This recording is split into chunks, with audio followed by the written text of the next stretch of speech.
आज हिंदुस्तान को तलवार की नहीं, मुस्तफा के किरदार की जरूरत है। ये बता दूं मैं आपको, हुजूर के किरदार की जरूरत है। चाहे वो अजमेर का मसला हो, चाहे वो संभल का मसला हो, हम हर मसले पे मुस्तफा का किरदार अदा करेंगे। मेरे नबी का किरदार देखिएगा, जो भी खाना बनता अच्छा, हुजूर पड़ोसी के घर लेके जाते, दरवाजे पे दस्तक होती, बंदक कलबात अना मोहम्मद रसूलुल्लाह, किस लिए आए हो? हमें तबलीग नहीं सुननी है, हमें तालीम नहीं लेनी है। आका कहते थे दरवाजा खोलो, मैं दूसरे मकसद से आया हूँ। जब दरवाजा खुलता, दुश्मन हाथ में प्याला देखता, कहा ये क्या लाए हो? कहा अच्छा खाना बना था, मैं खा लेता, तुम रह जाते, ये गवारा न किया। अल्लाह अकबर। जब ये किरदार देखते तो सिर्फ प्याला अंदर नहीं जाता, हुजूर का इश्क भी सालन के साथ दिलों में उतर जाया करता। आज हिंदुस्तान को तलवार की नहीं, मुस्तफा के किरदार की जरूरत है। ये बता दूं मैं आपको, हुजूर के किरदार की जरूरत है। चाहे वो अजमेर का मसला हो, चाहे वो संभल का मसला हो, हम हर मसले पे मुस्तफा का किरदार अदा करेंगे। हुजूर का किरदार हमें काफी है। आपसे भी कहना चाहता हूं, तुम्हें बहकाया जाएगा, भड़काया जाएगा, हमें रोड पे नहीं उतरना। अगर उतरना भी है तो अपने मुल्क के उसूल और कायदे कानून के दायरे में उतरना है, ताकि कोई हुजूर के चाहने वालों को आतंकवादी ना कह सके, बलवाई और दंगाई ना कह सके। हमारे दीन ने हमारे सारे रास्ते रखे। हम अपने दीन की रोशनी में अपने मुल्क के आईन की पाबंदी से थामे हुए अपना काम करेंगे। और ये जो नफरतों की हवाएं चल रही हैं, इनकी औकात नहीं। खुदा की कसम, कितने आए और चले गए, हमारे मुल्क के अंदर इंसानियत कायम थी, कायम है और कायम ही रहेगी। इसलिए कि हुजूर के चाहने वाले आतंक वाले नहीं, अमन वाले लोग होते हैं। आप पर और मुझ पे लाजिम है हुजूर के किरदार को अपनाना। मुश्किल दौर, मुश्किल दौर, क्या मुश्किल दौर है यार? इससे ज्यादा मुश्किल दौर तब था जब अजमेर वाला बाबा आया था, जब ख्वाजा गरीब नवाज आया। कोई था उनका पहचानने वाला? बोले, डर रहे हो? कोई था उनका जानने वाला? नहीं। चंद मुरीदों के साथ एक आसा, एक लोटा, एक मुसल्ला, एक जोड़ी कपड़ा, इतनी कुल धन दौलत थी उनके पास। कितनी बताई मैंने? एक आसा। क्या कहते हैं उसे यहाँ पे? आसा बैत जो यूं होता है, सोटा कहते हैं, कुछ कुबड़ी कहते हैं, कुछ सोटा कहते हैं, कुछ असा कहते हैं, बैत कहते हैं, जो भी समझ लो। एक लाठी, इतनी समझे? एक मुसल्ला, एक लोटा और एक जोड़ी सर से लेकर पैर तक कपड़े। उसमें अमामा भी आ गया, उसमें पूरी ड्रेस आ गई। इतना लेकर के आए और चंद फकीर साथ में। हम ना कभी हालात से डरे थे, न डरे हैं, न डरे। इसलिए कि कल भी हमारा अल्लाह हमारे साथ था, आज भी हमारा अल्लाह हमारे साथ है और हमेशा हमारा रब हमारे साथ रहेगा। हम कोई लावारिस नहीं जो डरे, हम अपने रब के फैसलों पर राजी हैं। खाली आए अजमेर वाले, मुखालफतें हुई क्या नहीं? बोलो। कसम से इतने कमजोर लोग पहली बार देखे। बोल तो सकते हो ना अल्लाह के बंदो यार, मुखालफतें हुई कि नहीं?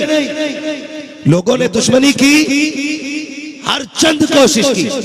पहले वही किया जो अहले बैत के साथ किया जाता रहा, यानी कि पानी बंद किया। अजमेर वाले ने प्याला दिखा के उनकी औकात दिखा दी। एक कासा दिया और कहा सुनो, करबला देखी, अजमेर नहीं देखा। वो मकाम इम्तिहान था, ये मकाम शान है। इम्तिहान की बात थी, वरना समझम तो असगर की ठोकरों से निकल आता था। मगर सर कटाना था, कटा दिया। लेकिन यहां सर लेने मत आना।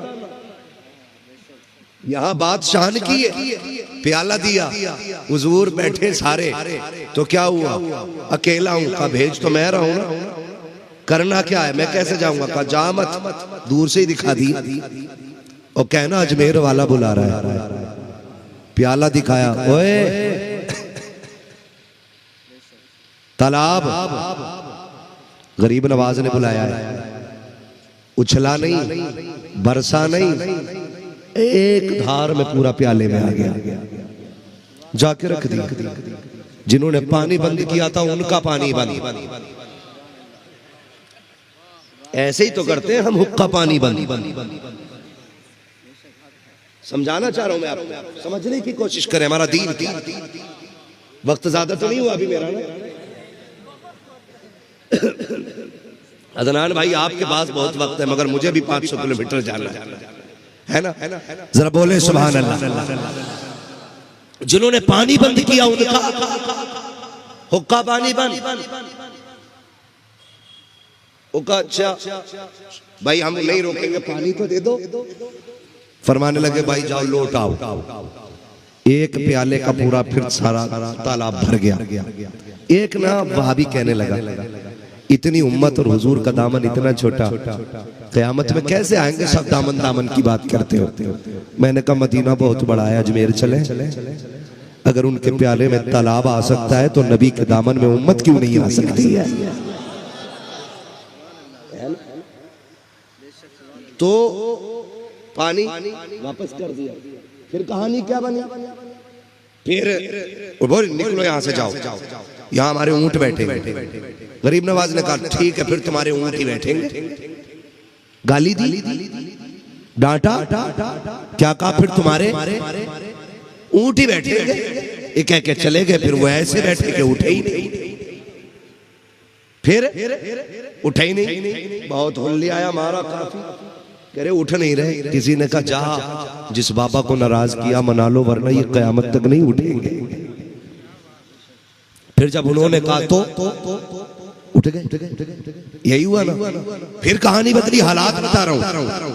कोई फौज नहीं, कोई तलवार नहीं, बस एक लाठी थी, वो भी सहारा था अपना।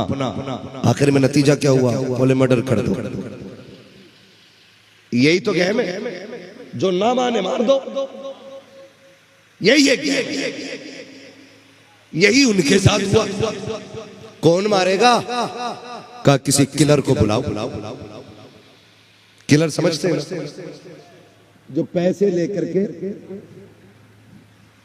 क्या बोलते हैं यहाँ पे, जो आप समझते, शूटर है ना, शूटर कह लो, चलो हम तो कहेंगे कातिल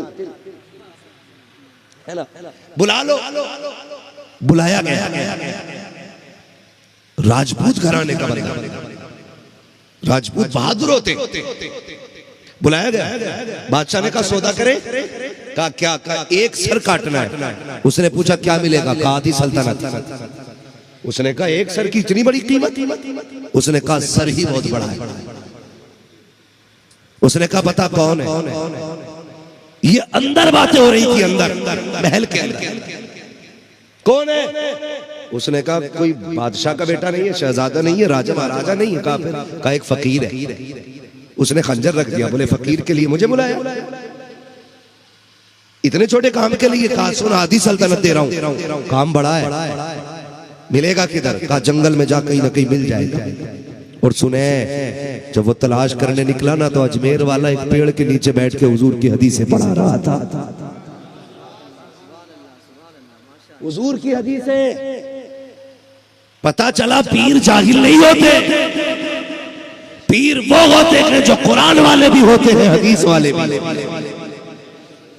ये तो ढोंगी लोग आ गए जो कहते नहीं ये दीन से हमारा कोई मसला नहीं है, हम तो फकीर हैं, गोबर खा के उड़ते। यही तो मतलब है, पेशाब पीते, फकीर है तो शरीयत से मतलब नहीं, तो करना ये पीस है। नमाज की बारी आए तो फकीर, और खाने की बारी आए तो पीर। डट जाएगा आंखें बंद करके, कह रहा देसी के अलावा कुछ अच्छा ही नहीं लगता। कंडीशन है ये। अभी कुछ दिन पहले वीडियो वायरल हुई, एक मजार के मुजाबिर साहब से इंटरव्यू लिया, उनसे उसने पूछा बताइए किसकी उम्मत में हो। पहले उन्होंने कुछ देर देखा, बोला भाई साहब मुझे 4 महीने हुए आए हुए, नया हूं, अभी मुझे पता नहीं है मोहल्ले के बारे में, यही पता नहीं उम्मत किसे कहते हैं। सही बता रहा हूं। और ऐसे लोगों पे विलायत सौंप रखी है हमने। कोई नीला बाबा, पीला बाबा, गीला बाबा, हरा बाबा, जुब्बा बाबा, छप्पा बाबा, अंगूठी बाबा, झाड़ू बाबा, झुमका बाबा, आग लगे बाबागिरी में।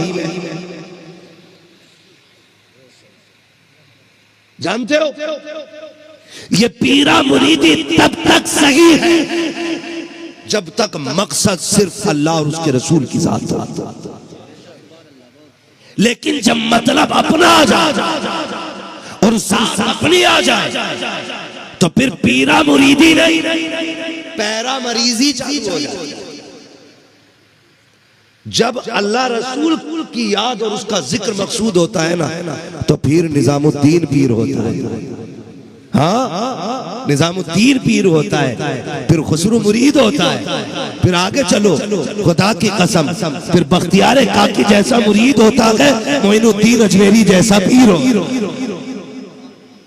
तो जब तक ये होते फिर ऐसे होते, वरना फिर हम जैसे होते। तो कंडीशन बहुत खराब है। बाहर के फितने अलग, अंदर के अलग। पीर उसे बनाओ जो दीन वाला, नमाजी भी पक्का होना चाहिए। अगर सोरिया और कह रहा मदीने में पढ़ के आया हूं ना, तो कूट लो, कहियो जैसा तेरा मदीना वैसी तेरी जन्नत होगी, निकल यहां। हाँ जी, तेरा ख्याली मदीना और ख्याली जन्नत।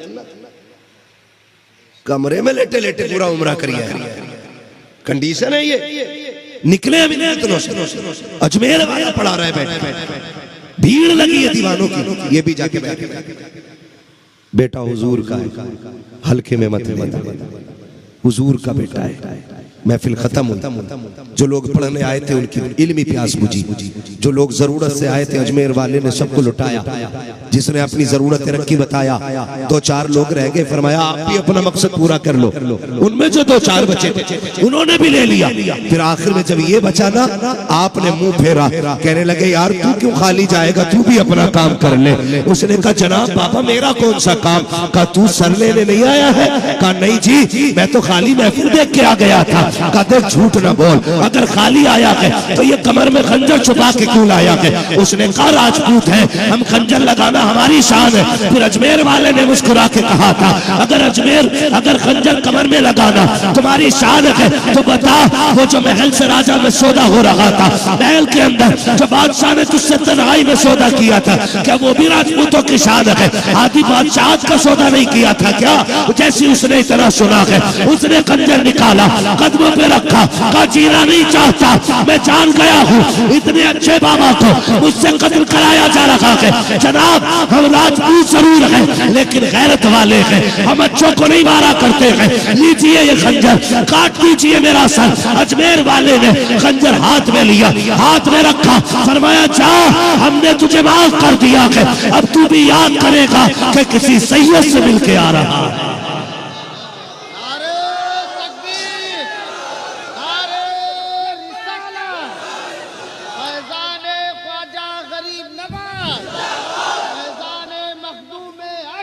जिंदाबाद। हाँ कजा माफ किया, जैसी इतना कहा ना फिर उसने खंजर फेंक दिया और कहने लगा सुन अब कलमा पढ़ा के अपना बना ले। मैं समझ गया अगर तेरा किरदार इतना प्यारा है तो फिर मदीने वाले का किरदार कितना प्यारा। आज मुल्क को तलवार मुस्तफा के किरदार की जरूरत है। हम हुजूर का किरदार जमाने पे आम करेंगे। कितने मारोगे मारो, कितने काटोगे काटो। इस्लाम वो मजहब है न मिटा था न मिटा है न मिटे। हाँ, इसलिए आपसे मेरी इतनी गुजारिश है, कोई हुड़दंग अपनी जिंदगी में नहीं करना है, बल्कि हुजूर का किरदार पेश करना है। किरदार पेश करना है। हमारा इस्लाम जात देख के रोटी नहीं खिलाता, भूख देख के रोटी खिलाता है। भूख देख के रोटी खिलाता है। हाँ, कई बुजुर्ग ऐसे गुजरे कि जिनकी दरगाहों पे ना, जिनके दरगाहों पे गोश्त ही नहीं बनता, खिचड़ी बनती, जो भी बनता वेज बनता, जबकि लंगर भी बड़ा है, मुरीद भी बड़े। पूछा गया हुजूर क्यों ऐसा आप क्यों करते? कहने लगे कि यहाँ पे सब तरह के लोग आते हैं, हिंदू मुस्लिम सिख सारे ही आते हैं, और हमें अच्छा नहीं लगेगा कि हमारे दरवाजे से कोई भूखा चला जाए। हमारा इस्लाम हमें यह अखलाक देता है, ये किरदार देता है। नामूस रिसालत का मतलब यही है, सर काटना ही नामूस नहीं है, उनके नाम पे सर कटा देना भी नामूस का हिस्सा है, हुजूर की नामूस का हिस्सा है, हुजूर की इज्जत का हिस्सा है। ऐसे बन जाओ नौजवानों, लोग हमें देख के कहें अगर उम्मती इतना प्यारा है तो मदीने वाला नबी कितना प्यारा होगा।